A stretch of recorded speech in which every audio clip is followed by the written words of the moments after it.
have it ourselves. And Canada called me a couple of weeks ago. They want to be part of it. To which I said, well, why don't you just join our country? You become 51, become the 51st state, and you get it for free. Trump's trade war with American allies. Tariffs on imported goods are now at their highest levels since the Great Depression. Products from Mexico and Canada are exempt from those duties if and only if trade talks with neighbour Canada immediately. It's over plans by the Canadians to enforce a new tax targeting big tech companies, which is predicted to cost them more than $7 billion over the next 5 years. Both US Republicans 51st State statements. During a recent discussion about missile defense systems, President Trump once again made an unexpected statement, suggesting that Canada could become the 51st U.S. state to receive American protection for free. This isn't the first time such rhetoric has come from the White House, and these statements have become something of a hallmark of the current administration's approach to relations with its northern neighbor. It's important to note that such comments, while attracting media attention, are viewed by many observers as part of a broader negotiating tactic rather than serious policy proposals.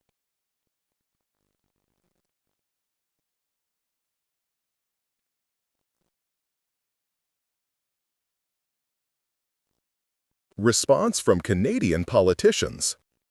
Ontario Premier Doug Ford responded to these statements with visible frustration.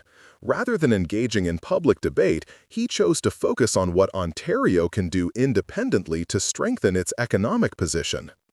Ford announced plans to reduce taxes, create more favorable business conditions, and actively attract international investment.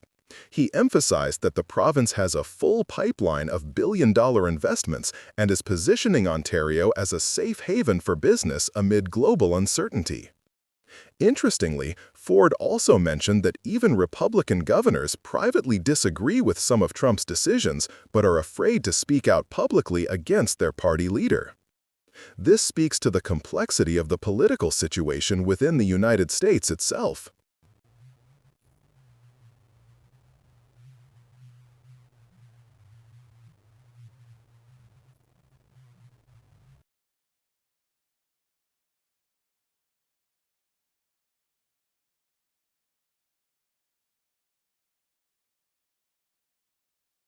President Trump announced the imposition of a 10% tariff on imported softwood lumber. This is an additional charge on top of existing ones, and now the total rate on these goods exceeds 35%. Simultaneously, a 25% charge is being introduced on kitchen cabinets, vanities, and upholstered wood furniture.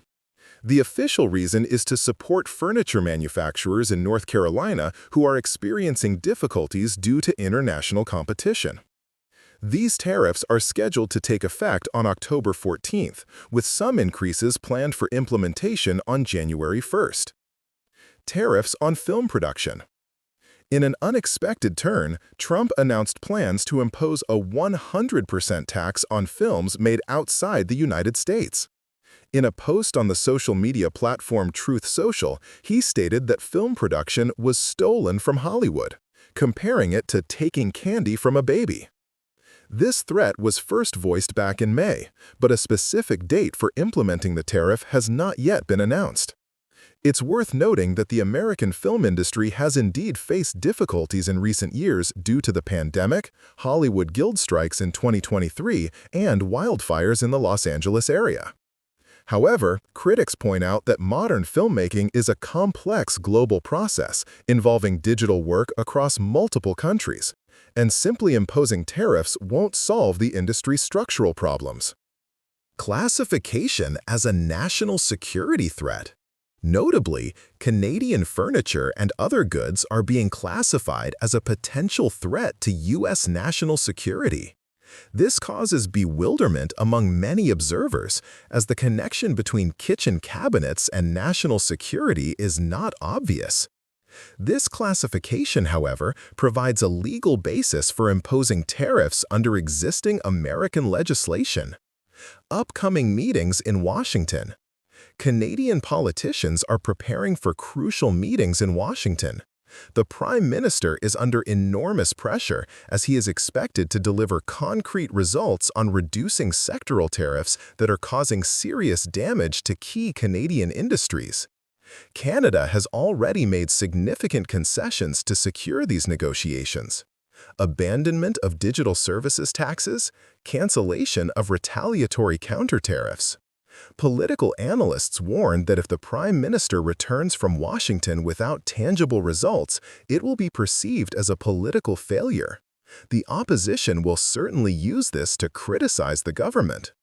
For American consumers, President Trump claims that billions of dollars are flowing into the U.S. Treasury thanks to tariffs. However, economists point to a different reality.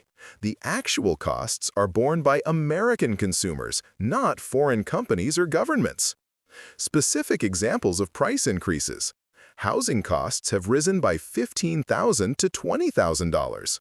The popular Chevrolet Silverado pickup has become $5,000 to $7,000 more expensive. This reality is beginning to reach American buyers who are seeing increases in prices for everyday goods and major purchases. Tariffs effectively work as a consumption tax paid by citizens of the country imposing these measures. For the Canadian economy, the Canadian economy may already be in a state of recession, and U.S. tariff policy is only exacerbating the situation. The government is forced to allocate significant funds to support affected companies. A preferential loan of $400 million for Alsteel, which suffered from tariffs, was recently announced. The province of Ontario will contribute an additional $100 million.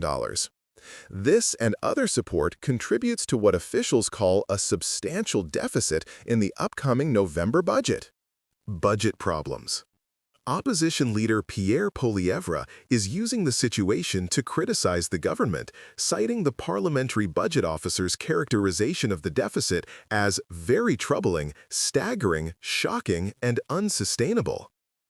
The opposition argues that the government under Trudeau was spending significant amounts even before the pandemic, about $100 billion, and the total volume of additional spending reached approximately $500 billion. Now, when a new crisis has emerged in the form of a tariff war, the cupboard is bare. There is no financial cushion to counteract economic shocks. Critics note that the 5-year deficit horizon has doubled under new Finance Minister Mark Carney compared to the previous period.